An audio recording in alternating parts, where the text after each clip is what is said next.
Corona virus के प्रकोप के बीच चीन की कई देशों से तल्खी बढ़ रही है। अब इस सूची में भारत भी शामिल हो गया है। भारत द्वारा प्रत्यक्ष विदेशी निवेश FDI नियमों में बदलाव से बढ़ के चीन की सरकारी मीडिया में यह माहौल बनाया जाने लगा है कि चीन हमारे देश में अपनी फार्मा निर्यात को रोक सकता है।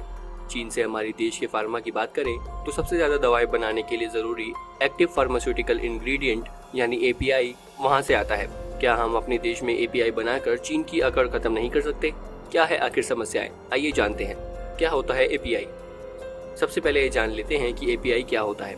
इसका मतलब होता है एक्टिव फार्मास्यूटिकल इंग्रेडिएंट। विश्व स्वास्थ्य संगठन के अनुसार तैयार फार्मा उत्पाद यानी फॉर्मुलेशन के लिए इस्तेमाल होने वाले किसी भी पदार्थ को API कहते हैं। गौरतलब है कि API ही किसी दवा के बनाने का आधार होता है। जैसे क्रोसिन दवा के लिए API पैरासीटामोल होता है। तो आपने यदि पैरासीटामोल का API मंगा लिया तो उसके आधार पर किसी भी नाम से तैयार दवाएं बनाकर उसे निर्यात कर सकते हैं। तैयार दवाई बनाने की फैक्ट्री में ज्यादा निवेश करने की जरूरत नहीं होती है और इसे लगाना आसान होता है। दुनिया का प्रमुख दवा उत्पादक है भारत। भारत में दुनिया की तीसरी सबसे बड़ी फार्मा इंडस्ट्री है, लेकिन भारत में API या बल्क ड्रग का करीब 85% हिस्सा चीन से आता है। भारत हर साल $2.5 अरब के API का चीन से आयात करता है। भारत विश्व में सबसे बड़ा जेनेरिक दवाओं का निर्माता है। भारत में हर साल $20 अरब का फार्मा उत्पादों को निर्यात किया जाता है।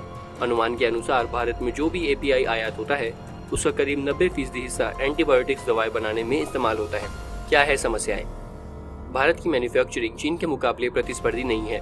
90 के दशक तक हालात यह भी थे कि भारत API का निर्यात करता था, लेकिन इसके बाद चीन ने अपनी इंडस्ट्री को काफी सपोर्ट दिया और उसका काफी विकास हुआ।